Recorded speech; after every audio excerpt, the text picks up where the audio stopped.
right, hey, welcome to Condor Online. I'm Chase and here with the Community Podcast.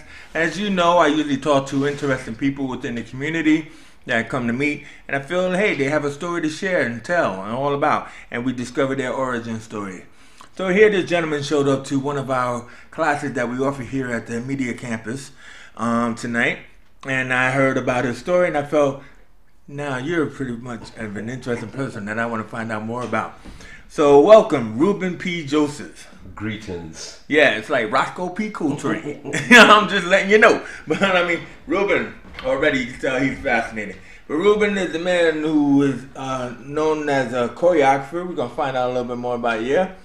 You know, you told me that you're originally from Trinidad and Tobago. Of course. My brother, Dalton, long may he reign, from there. But you also been here in England for like about the same amount of time as I have, for about 19 years. Yeah, man. Wow, man. But you're loving Liverpool, same as me. Loving it. Yeah. We won't say where you're staying. But either way is, tell me, man, Reuben, I mean, like, already, you know, when we went down the stuff that you're involved in, that we want to get into, just tell me a little bit about the origin story. Like, as a choreographer, you know, your love of, I guess, dance, performance, and music. You know, give me a little bit of insight into that. Right, fashion show choreography, for instance, for those who don't know what's a fashion show choreographer, I am the man who put the actual production together. You are a designer, you said this is my collection, so you have to take control of it and make sure at the end of it, the designer sell clothing. So my job is to get the models, the makeup artists, the hairstylists, to choose the music. Probably if you need to get a certain set design done, I'm the man for it. Train the models who have no experience in modeling and actually choreograph the show, because most fashion shows you go to, you just see models just walk up and down. Yeah, exactly. And to me, after a time, you get bored. I don't like boredom, so I usually do a lot of, I'm more into the kind of theatrical kind of choreography. Nice one. So not just theatrically with the clothing, but in their movement. In the movements. And it holds the audience interest as well, too. And at the end of it, garment sells. Yeah, no, well, you know, but also too is that you're working with women of all shapes and sizes. Oh, yeah, definitely. No, I mean, you know, I happen to like that. I mean, one of the things that you happen to have coming up in September is Miss Curvaceous. Oh, yeah, Miss Curvaceous. Miss Curvaceous. Yeah, I've been working on Miss Curvaceous for 5 years now. Not only as the choreographer for the main catwalk competition, because it's not a beauty pageant. No. It's a competition for curvy models into the modeling world. But beside that, we also do Miss Curvaceous Streamline Empire by a guy called Theo. We also do master classes as well. And my job is to train these models how to walk, because it is so sad. And I keep informing the curvy models. The media tells us you have to be slim to be beautiful. Yeah. You got, you know, and most of these, you know, it's like they lack that self-confidence, that self-esteem. So during my training period with them, what I usually do, I pull the curtains across the mirror, make them stand facing the mirror, right? Let them stand in proper poise, proper posture, and I gradually pull the curtains slowly, and I tell them, you got to love yourself, because hey, not everybody were born slim. Everybody come in different sizes and different images. You know, it's like Botticelli, man. It's like those famous paintings, you know, where it's like the body beautiful. Body beautiful. And as you notice lately, I mean, for the past 2 years, the curve market has grown. Plus size models are, plus size girls are moving. And, you know, some of them are making some big bucks in New York, and now the UK is now picking up on it now. Exactly, so, man. Who wants those twiggy size models anymore? That was the 60s, right? You know what? I'm just saying, bro. More pushing for the cushion. You were saying in that there's 9 different types of walks. Oh yes, because most people think that when you see a catwalk, that is the only aspect of modeling. Exactly. No, because again, different form of modeling require different techniques, and then not everybody could be a catwalk model, because remember, for a catwalk model you gotta have a certain height. Yeah, of course, definitely, and the stilettos. So this is one thing. So beside catwalk, there is print modeling, and print could be editorial. When you pick up a magazine, the model on the cover of the magazine, she sold you that magazine. So she did. Yes, she did. And that is what we call editorial modeling. Then there is catalog. Today, catalogs are a bit out because, you know, the internet, everybody put the stuff on internet now. Yeah. But at least August and they still do catalog, but not really with fashion. And then there is specialty modeling because some people have beautiful eyes. Like, for instance, you have nice eyes, you have nice pair of glasses. You know what girls always tell me? I know that. She understands. So all there right, we have. So all right, Reuben, stop kissing up. You're already on the shelf. Yeah, it's true. So here we have, you could promote eyewear. Yeah. Then if you have a beautiful pair of small feet, you do shoes, hands holding a product, just the hands. So that's specialty modeling. And then they say, do not judge a book by its cover. Exactly. And there we could put a model on the cover of that book to sell that book. And then from book modeling, we have television commercial.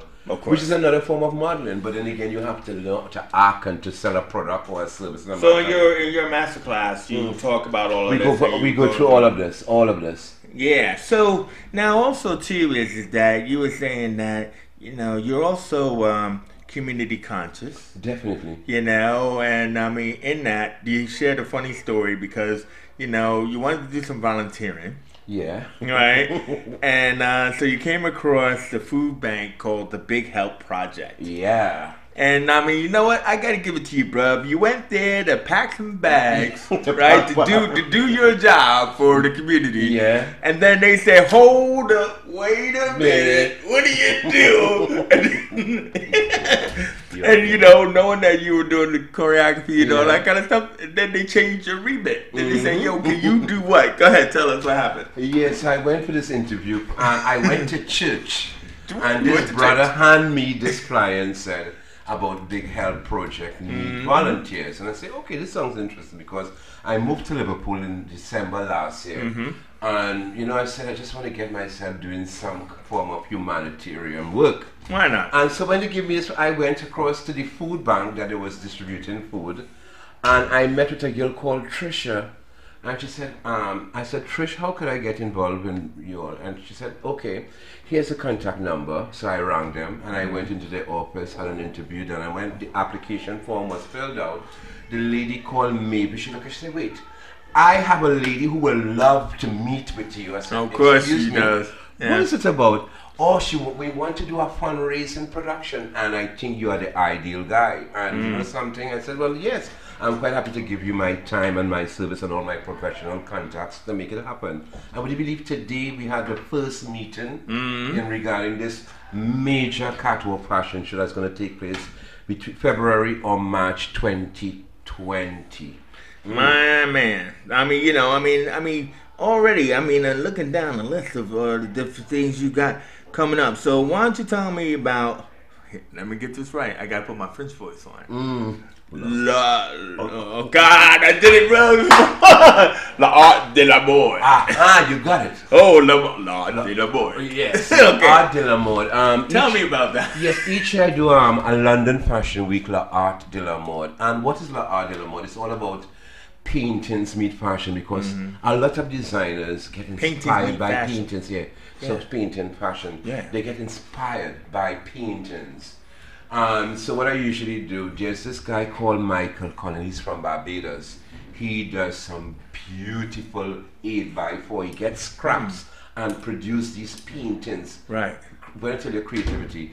So the way I set the lighting and how it looks, the models look like they are coming out of the painting and going into the paintings. Whoa. That is the argument. What do you do like with frames or something? No, the paintings are there, 8x4 paintings. But when you know how you adjust the painting and the lighting, you understand? They look like they're coming out of the paintings. And is that your idea? Yeah, it's brilliant. It's fantastic. But you told me some of the titles. So because one was like Midnight in Rio. Yeah, Midnight in Rio. Because every year I try to, because to me fashion is about art. It's about culture. Yeah. And because we live in London, we live in the UK, where we have nationalities all over the world. So I try to every season I do an art production in regarding to celebrate the different people of the world. So one year I did Vision of the East, which I covered only the Asian community. Then I did Midnight in Rio, so it's all about Brazil, the carnival, the swimwear. The beach line was called Copacabana. The evening was called Sunset over Rio. Oh my God, Oh, it sounds beautiful. Yeah, and then the next year I did Spirit of the Caribbean. You understand? So this year maybe either Carnival, Couture, or Pride of the Motherland. Pride of the Motherland. Yes, I would do all of that. Well, that's pretty good because you got Lion King coming out this summer, so you know what I mean. So, I mean, Pride of the Motherland. Yeah. So I mean, being that that's London Fashion Week, which is in September, Yeah. right? You were saying something about you wanted to bring London Fashion Week to Liverpool. Right. So tell us about that. Right, because the production, because a lot of people from Liverpool, Manchester, Birmingham, you know, they want to get the opportunity to come to London to experience what is London Fashion Week like. Yeah. So if you can't bring it, if they can't come to the mountain, you take the mountain to them. Okay, Mohammed, I got you. Yeah, I'm a Mohammed, man. Oh, hey! Yeah, so this is the plan. But what I want to do, I also want to give the designers and makeup artists and models and hairstylists of Liverpool to be part of that production. Yeah. So at least they will experience, oh, so this is what the London crowd and the London Fashion Week is about. So that is definitely planned. And I need to do it in November, man. The reason why I choose November, because Liverpool Fashion Week is in October.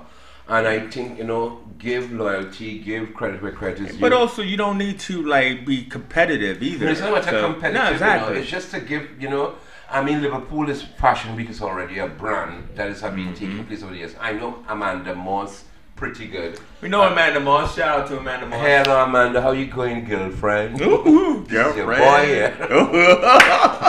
None of that, brother. Stop kissing up. You know what I mean? But now, back to your social conscious, because you was telling me about another project that is very important right now. It is. Because night crime, you know, is getting more and more horrendous. On our show this week, Afternoon Delight, we had a whole big conversation about night crime because, whoa, there's so many. It's even worse, man, because there's so many kids killing kids or stabbing and whatever. Anyway, because it's so horrendous, I love the title of this showcase that you are working on called Cry of a Nation. Can you tell us about that?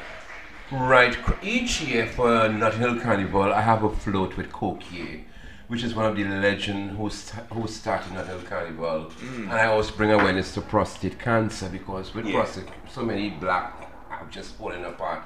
And what happened this year? Early on this year, one of the models who worked with me in London, her uncle got stabbed and died. And then 1 month later, another model said her brother got stabbed and he died as well too. And then another model called me and said her cousin got stabbed, but he didn't die. But he just said, Reuben, you need to do something. But what could one man do? Because it's like, it's a whole nation is crying out for this plague that is taking place right now. I call it a plague. And when you look at the newspaper, every time I travel underground, when I get into London, you notice somebody got stabbed, the news is saying stabbed. And it's not only affecting London, which is minor. And it's not just a black or white issue. No, it's everyone. Everybody's getting knifed. And personally, when I look at Naomi Campbell, they do fashion relief. You understand? You look at other various organizations and they use their creativity to take a message out there. And I'm thinking, you know something? I am definitely going to do this. So this is why I came up with A Cry of the Nation. How many more must die? Yes. And the product presentation I'm working on is called Warriors, Queens, and Princesses, the Golden Calabash of Peace. It's pretty long, but interesting. Interesting. Very interesting, yeah. So is it going to be all of these different outfits to represent? Yes, because the warriors will represent different warriors of Africa. Oh yeah, warriors. Yes, and then the queens will represent mothers of the earth, or African queens, but they will be more curvy ladies because a lot of curvy ladies said, "Why not get into this skimpy bikini and brand feathers?" No, I don't do that because to me it's have too too much of that. We have too much. Yeah, we see that all the time. It's though, too much. It's yeah, boring. Yeah. You understand?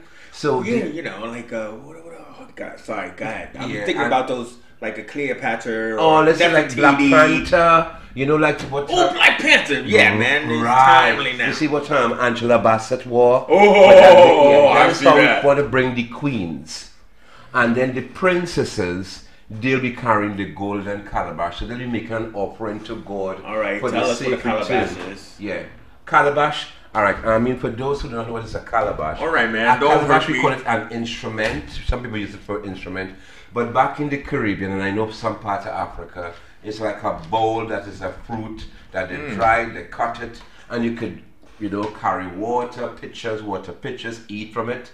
So I'll be spraying all the calabashes coming from the Caribbean. I'll be spraying them gold, and the princesses will be carrying the golden calabash of peace. Wow! And also incorporating live African drummers and dancers as well to give that impact. So look how Natal Carnival will be lighting up the street to carry a positive message. So that's August. Yes, that's and August. Everything. Reuben P Joseph, his summer is totally full. No, I'm loving it. Not really. It's not full enough, bro. But I mean, like, let's go back. Last thing into personally is that you were talking about being a choreographer. You have to kind of like be well skilled. You have to everything. Everything. So, like, you've been spending the past 2 years learning lighting, sounds, and special effects, screen projections. I mean, tell me about that experience, that training that you've been doing. As a choreographer, today, fashion shows used to be people just walk up and down, and it tend to be boring. Today, fashion shows are more theatrical. If you look at Karl Lagerfeld, how he does his shows, the late Karl Lagerfeld, because he passed away. Oh, Karl Lagerfeld, okay. Yeah, but when you look at his shows, he does the whole set design. One time he did a supermarket, and next time he did like coming off a ship. You understand? So today, fashion shows are more theatrical than just. I was telling you about Alexander McQueen. Alexander McQueen, another genius, because I remember a time when he did this machine, this model came in all white and the machine was just spraying a different guy. Ooh, what a statement. John Galliano, when he uses models coming off a train.